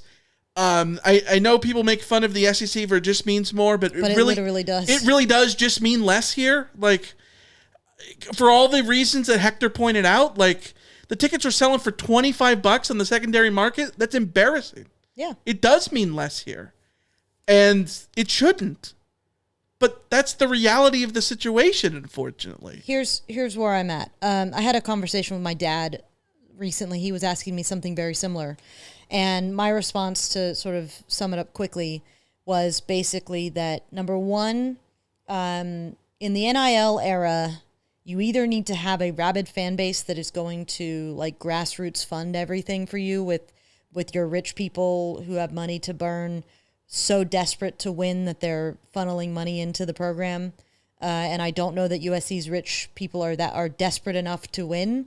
Or you need to have a sugar daddy like Oregon, and USC doesn't have a sugar daddy like Phil Knight, who has like I think stated that his goal is to have Oregon win a national title before he dies, and he's getting older, so money is funneling in. Oregon has done a much better job recruiting than USC has over the last 10 years. And that is why Oregon is in the position that they are to be number 2 in the country right now and going toe-to-toe with Ohio State, not just because they recruited well last year and the year before and the year before that, but because they recruited well the 5 years before, the 6 years before, the 7 years before, and they had that basis that they were building up on, especially in the trenches. USC doesn't have that, so they're starting from that ground zero. And basically my feeling, and this might be slightly depressing, but it's what it is. I don't think the advantages that made USC a program that had the ability to have that super high ceiling, those advantages in the NIL era are reduced because USC is not a financial powerhouse in college football. The advantage they had was location, education, tradition, all of that kind of stuff. NFL pedigree. And now USC doesn't really have the NFL pedigree in the recent past, and the location and all this kind of stuff pales in comparison to how much NIL money am I going to have. And basically what I told my dad is this: I don't think USC is going to win at a high level in the NIL era. USC needs for the legislation that brings revenue sharing and a salary cap to college football desperately in order to truly compete, because I don't see from USC the same kind of rabid dedication to winning that I see at a lot of other programs from the like donor base, all of that. I think the administration now, like the athletic department now, I think cares. They want to win, Yeah, they and it doesn't help that one of the guys who started one of the NIL collectives passed away. Brian Kennedy has been someone who's donated a bunch of money, put a name on a field at one point, all that stuff. But the Galens are no longer with us. Ronald Tudor's name is on buildings, but not. You know what I mean? There isn't a sugar daddy, like you said, but I think it's a damning. I don't disagree with anything you said, but it's damning to say that SC is the school yearning for a salary cap. Yeah, that is insane to think about. I get why you say that, but that's insane. That's even something that could be that you can even make that. Yes, argument. but this is why, because to address Roger Dodger in the chat, USC brings in top 5 money every year. It's over $200 million. USC can't use that money to bring in players. That's why USC needs the salary cap revenue share model. Because yes, the money that the football program generates for itself is a lot. But the money that USC generates to pay the people who score touchdowns, the way NIL works, it is not a bottomless pit the way it is at Oregon. So I think USC has way more money than most programs out there. They have way more money than UCLA. They have way more money than Cal, Stanford, than Maryland or Minnesota. Yeah. But the difference is that USC is aspiring to be in the national title conversation with teams that have bottomless pits to pay players. And right now, USC, the bulk of USC's money, the money that is generated by the program, is off limits to players. You know what it is? To make a dumb soccer analogy, SC's ownership is something like a Liverpool. Yeah. In that they got passionate owners, but they're not able to put in all of they're not able to just. They're not spending more money than like Liverpool compared to Manchester City, who will just literally blow hundreds of millions of dollars. And that's the organ.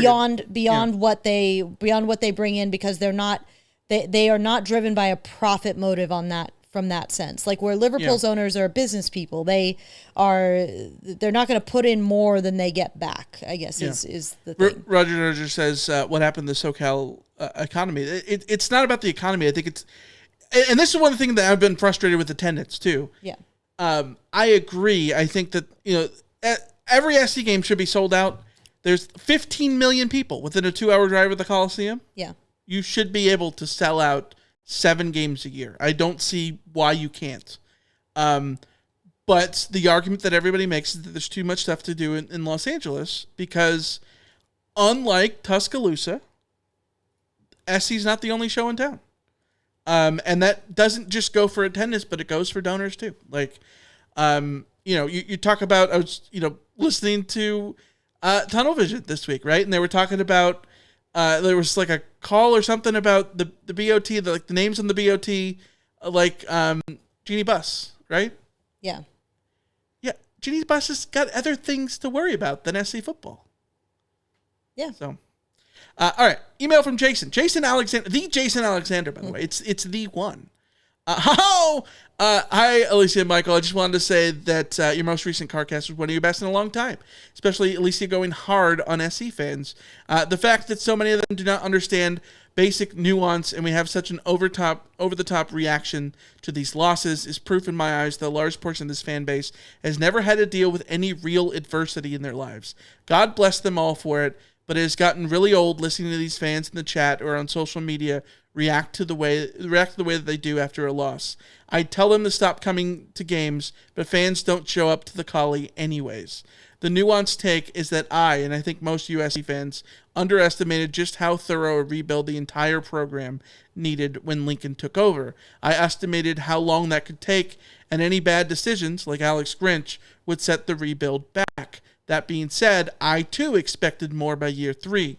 But letting Lincoln go, even if it was financially feasible, would be a big mistake.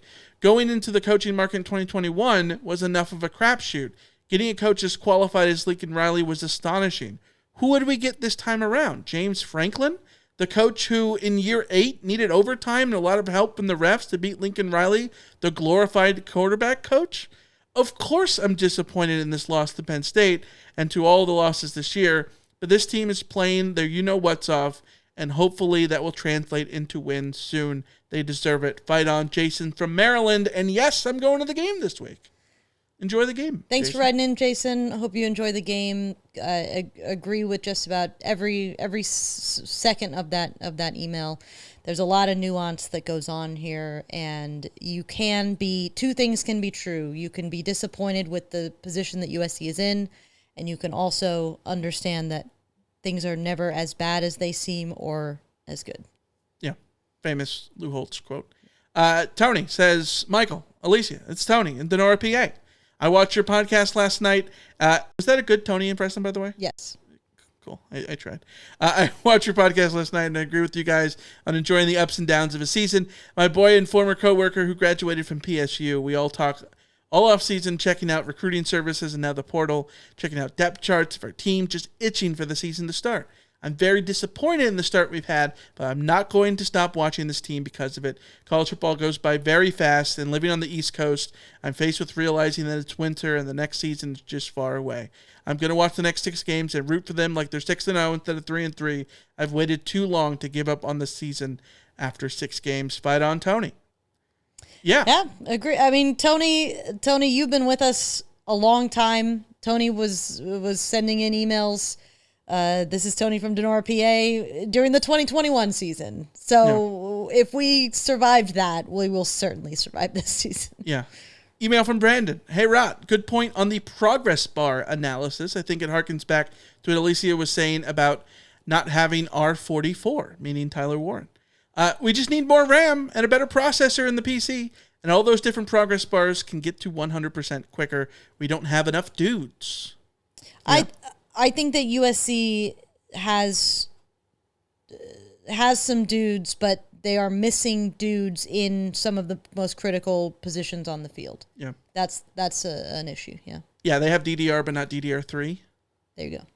Whatever that means. The RAM, the kind of RAM. Yeah, something. Discord message from Samuel. How long should I wait before I put all the hopes and dreams on USC's women's basketball team? Pac-12 basketball team, according to the AP. Number one team in the preseason poll that I saw. I'm not sure whose preseason poll it was, but number one. You should already have all your hopes and dreams. Yeah, USC is number one. The University of South Carolina is number one. Oh, are they? SC is number 3. Oh, okay. Never mind. Maybe it was somebody's own personal ranking, whatever it is. You should have all your hopes and dreams on the women's basketball team. I might start paying attention to USC's men's basketball team too, because it might be time to pay attention because Eric Musselman is an actual coach. But can I out our podcast chat? Everybody was in agreement, so it's not. We should not be ashamed about this. There was the list of the starting lineup for the exhibition game against UT San Antonio.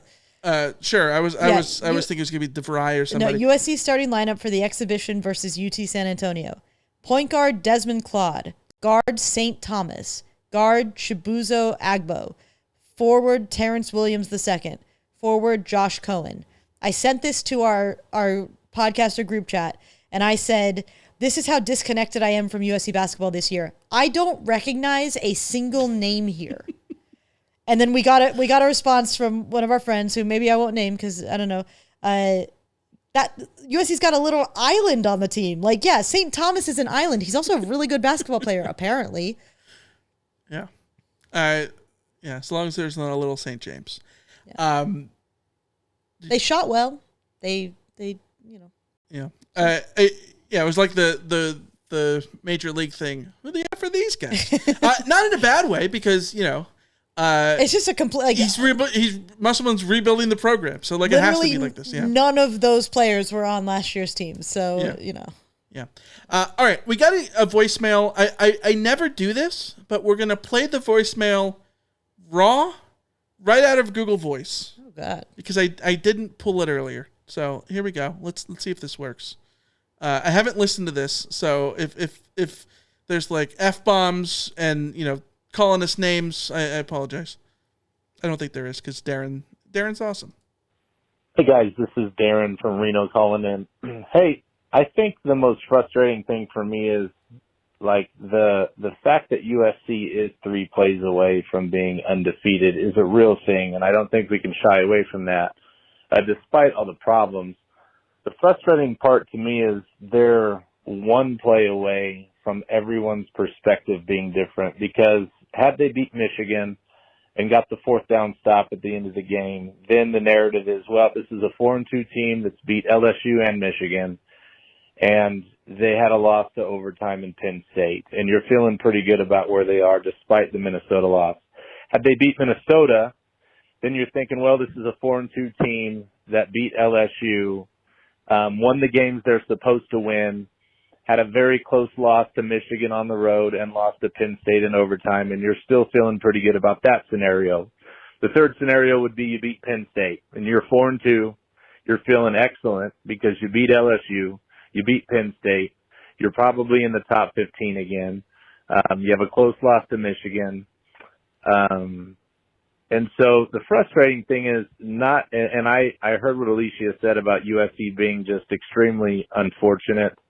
And I kind of feel that way myself.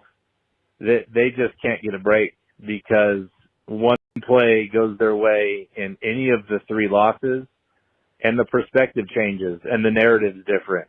And I don't know how that goes. That's, any one of those 3 scenarios, you think, oh, well, USC is in a pretty good position now So to the opinion now is, oh, they're terrible. The season's over. They're 3-3, whatever else anyone's saying. So it's frustrating, and I feel bad for the players and the coaches, and I know ultimately it's on them. But man, I can't remember a season where there's been so many things that USC needed to go right that have gone against them. It's one of the craziest things I've ever seen.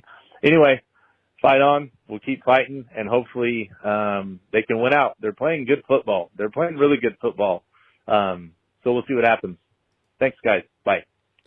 Thanks for the call, Darren. I think it's a great call because, I think that the 6-0 to 3-3 thing, it exists, and it exists, and it being true is why it's more frustrating than anything, right? For all the reasons that Darren laid out. But I think that it doesn't have to be 6-0. It could be 4-2. Yeah, like the 4-2 thing, like drastically does change the perception of everything, especially I think it's the Minnesota. Like obviously, Minnesota is the one. You wish that you could beat Penn State 1,000%, but if you beat Minnesota and did like Darren said, beat the teams that you're supposed to beat, but like your 2 losses were to the defending national champ and then to a top 5 team at home, like those are way more excusable than the Minnesota game. Yeah, the Minnesota game is the one that. It's going to really frustrate regardless of what USC does the rest of the way. I would also just like to point out, they're playing good football. I think that's what pisses me off about people saying, oh, the season's over, and oh, write it off, and oh, this team is terrible, and oh, there's no point in following anymore, and, time to shut it off or whatever, is USC ranks number 13 in FPI. They are the 13th best team in the country, according to FPI. That's higher than undefeated Indiana. That's higher than undefeated Iowa State. That's a lot higher than undefeated BYU. That's higher than Boise State. There's a whole lot of teams that are in there that are to find the next 3-3 team. You got to go down to number 26. That's South Carolina. Yeah, you talk about FPI. I don't put too much stock in FPI, but FEI. What does FEI say? The pride of FEI. SC is 13th. Yeah, again, 13th. The closest 3-3 team is Kentucky at 25. SC is ahead of Miami. Michigan's 15. They're ahead of BYU, which is 20th. Indiana 26th. Yeah, and why? Because it really is. You just change a couple of plays, and the games don't change. The outcomes do. Yeah, and that's why SC is there. Yeah. And that's it's not an excuse because obviously USC is a team that is playing better than their record. So why is their record what it is? Yeah. Because they haven't finished games, and that's definitely frustrating. And you can point to a bunch of different areas about why that is the case. But again, if you are writing off this team as though the season's over and there's no hope, the numbers don't bear that out. The eye test doesn't bear that out. Yeah. We got to run in just a minute, but West Texas Mike says we don't know what FPI. FPI is the ESPN created thing. It's the Football Power Index. It's like an SP recruiting. It's like an SP Plus. It's like an FEI. It's a computer thing that it's a projection model. But it's based on the last 5 years of data also, which is why I don't necessarily care for it. I don't think it is, though. I think the recruiting aspect at least is.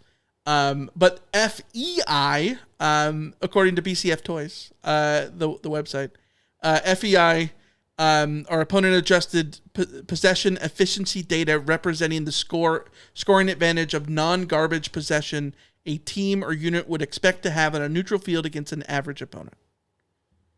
Math. All right. I don't think FPI, or maybe I'm in the efficiencies. I'm pretty sure FPI, at least originally when ESPN brought it out, it included the last 5 years of recruiting.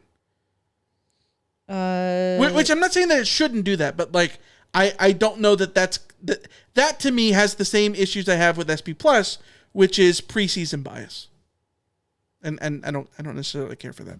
All right, last couple things really quick because we've really got to run. We're at 2 hours. Just gonna grab one question out of the chat. Randy says, "Are you really a true fan if you are done with the team once they are out of championship contention?" No, I don't think so. And I think that this is why I've talked about before. One thing that I don't like about the playoff existing, and this has really been the case, really the last 2 decades, is that, and you maybe point it back to the beginning of BCS. It's national championship or bust. That perception is very frustrating. Yep. Because you're setting yourself up to be miserable. And college football, unlike professional sports, has a lot of areas where you can feel good about your team. Winning a Rose Bowl, winning a bowl game. Like, there's a lot of things where you can feel good about your team. And I think it's asking to be disappointed. And then the other thing I want to mention really quickly here was West Texas Mike says, where were the goddamn riots when USC lost 8 in a row to the goddamn Bruins, 13 in all caps, unbeaten to the goddamn Irish? Yeah, I feel like there's a lot of people who have selective memory or did not live through the 90s. Like, growing up, I've mentioned this story a bunch of times. SC won in 1999. They snapped the 8-year streak against UCLA. SC fans rushed the field. And there were literally families taking family pictures. Like, I remember seeing them on the field. Like, we're just going to take a family photo on the field after beating UCLA for the first time in 8 years.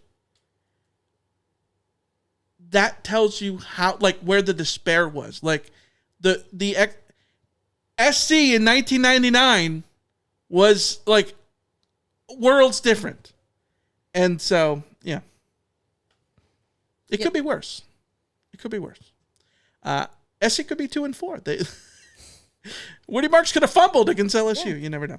All right, that's gonna wrap it up. We appreciate you guys. We've gone really long, but we've got to run. So we appreciate you. We'll be back Saturday after the game with the CartCast. Meet us there on YouTube. Until then, we will see ya. See ya. See ya.